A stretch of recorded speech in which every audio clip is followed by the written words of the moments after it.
suis désolée si j'ai blessé des femmes victimes. Ce sont elles et à elles seules que je pense. Vous avez attribué les propos de Salcone vis-à-vis de militantes féministes. C'est des propos qui ont énormément choqué sur les réseaux sociaux et pas que. Mais ça, je le comprends tout à fait, puisque ça n'était absolument pas destiné à être public.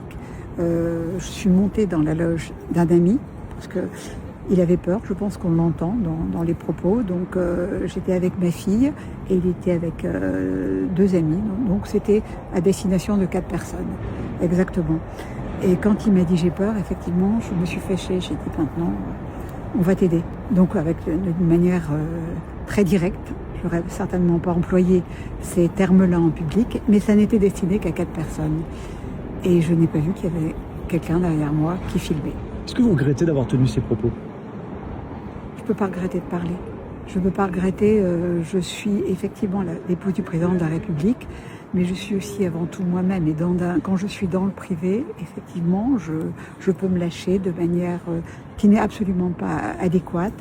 Mais j'avais besoin de le rassurer. Je l'ai rassuré certainement maladroitement, mais je n'avais pas d'autre mot à ma disposition à l'époque. Et à ce moment-là, et puis de toute façon, je pense qu'on a le droit de parler, le droit de penser. C'est des propos qui ont choqué des militantes féministes, bien plus que les 4 en question, qui se sont dit l'épouse du président de la République tient ces propos-là, alors que c'était annoncé comme une cause du quinquennat pour certains. C'est se dire elle ne devrait pas tenir ces propos.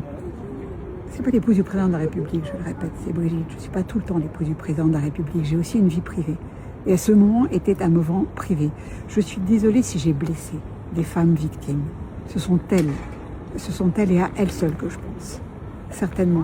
Et je ne supporte pas également qu'on interrompt un spectacle. Quelqu'un est sur scène. Il essaie de donner tout ce qu'il peut donner. Comment fait-il pour continuer après? Et ça veut dire quoi, cette censure qu'on exerce sur les artistes? C'est quelque chose que je ne comprends pas. Nous ne sommes pas des juges. Sur les réseaux sociaux, il y a justement ce qu'on appelle une tendance qui était de dire moi aussi je suis une Salcone. Ces féministes qui disaient ça en disant elles l'ont pris pour elles. Comment vous leur répondez ce soir à ces personnes qui ont pu se sentir blessées, atteintes par vos propos? Ce qui m'intéresse, ce sont les victimes, avant tout. Et je veux leur dire que je suis là pour elles. Je l'ai toujours été depuis le début, assez discrètement, parce que je ne communique pas sur ce que je fais. Quand on me demande de l'aide, je le fais toujours sur ce sujet, parce que c'est une priorité. C'est non seulement une priorité de l'année, comme vous l'avez dit, mais c'est une priorité de tous les jours. Parce qu'il n'y a jamais eu de chiffre aussi important de violence faite aux femmes, et malgré tout ce qui est fait.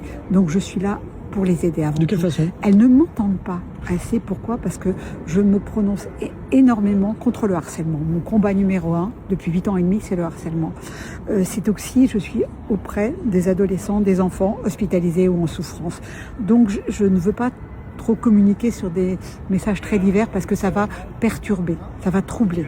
Donc ça, je ne le fais pas. Mais je veux qu'elles sachent à quel point ça me touche. Tout ce qui leur arrive me regarde.